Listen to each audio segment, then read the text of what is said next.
O governo, ou mais especificamente Roberto Campos Neto, disse que é impossível taxar o Pix. Esse aqui não é um canal para emitir opinião, é muito mais um canal para fazer um resumo das coisas que acontecem no mundo austríaco.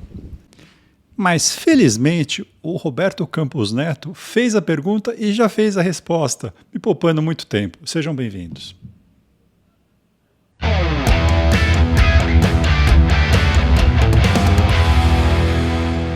Sem narrativa, sem passar pano. Você deixou um legado para o Brasil, que é o Pix. Como você se sentiu quando eles falaram em taxar o Pix? Olha, eu nunca acreditei que foi falado em taxar o Pix. Mesmo porque, também, é impossível taxar o Pix, né? Vocês ouviram, é impossível taxar o Pix. Vamos ver quais as justificativas e os poréns. O Pix, né? Você não tem como taxar um meio de pagamento e não taxar o outro, concorda? Se você taxar o Pix e não taxar TED, não taxar DOC, ou não taxar outros tipos de transferência, como transferência. Hoje você pode fazer uma transferência de uma pessoa para outra dentro do mesmo aplicativo do banco sem ser por Pix. Então, se você fosse taxar um tipo de transferência e não fosse taxar os outros, você só acabaria com o Pix. Isso eu acho que nenhum governo faria. Bom, a coisa já mudou de figura. De impossível para, olha, eu acho que nenhum governo faria. Quer dizer, já mudamos de impossível para pouco provável. Olha que interessante. Isso tem um catch aí. Você vê que ele fala, olha, as transferências entre bancos, as transferências dentro do banco e tal. Mas existe um mundo lá fora, o mundo não está só dentro do banco, você tem um mundo aqui fora na rua, onde as pessoas usam dinheiro, ainda usam, apesar de todas as tentativas, inclusive do senhor Roberto Campos Neto, o senhor Bobby Fields grandson, de acabar com isso. Vamos ver se tem algum motivo para isso.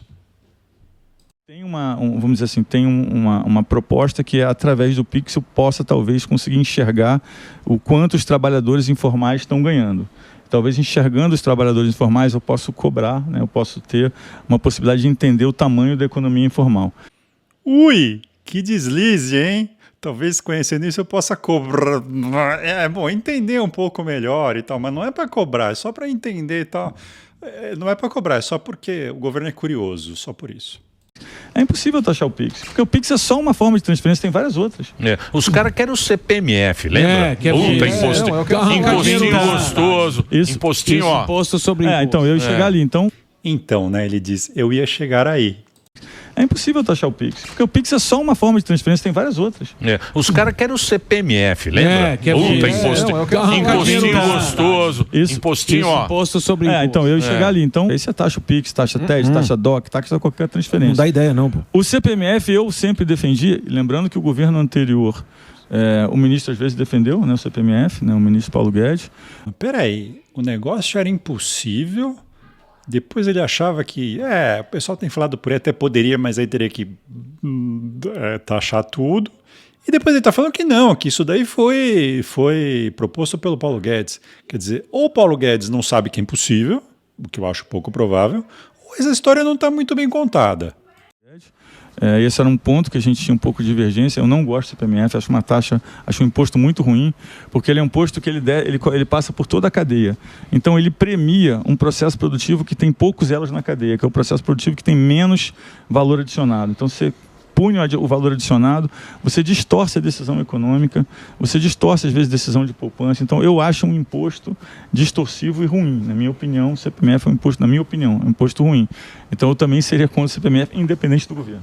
Bom, tem algo aí que a gente concorda claramente, que é um imposto ruim. A CPMF é um imposto ruim. A gente também concorda que é um imposto distorsivo. Isso também não tem... Mas tem dois outros pontos um pouco mais sensíveis, né? O primeiro ponto é dizer que, porque está implícito na fala dele de que esse é um imposto distorsivo, mas está implícito de que não, os outros não são distorsivos. Sim, são. Todo imposto de alguma forma impacta na economia.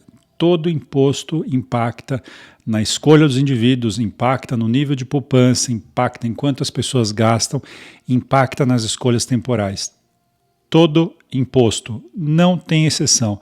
Ai, mas tem um imposto aqui que num momento... Não, tudo bem, pode ser que tenha um caso específico de um imposto que num primeiro momento, em uma aplicação específica, tenha parecido que não teve muito impacto. Então você tem lá um indicador e naquele indicador aquele imposto não teve impacto, mas é óbvio que todo imposto... Você está tirando dinheiro da sociedade, meu Deus do céu. Quer dizer... A sociedade tem menos dinheiro para fazer as coisas. É óbvio uma coisa dessas, né? ICPMF, IPI, IOF, o raio que o parta. Todo imposto implica em como a sociedade vai se organizar.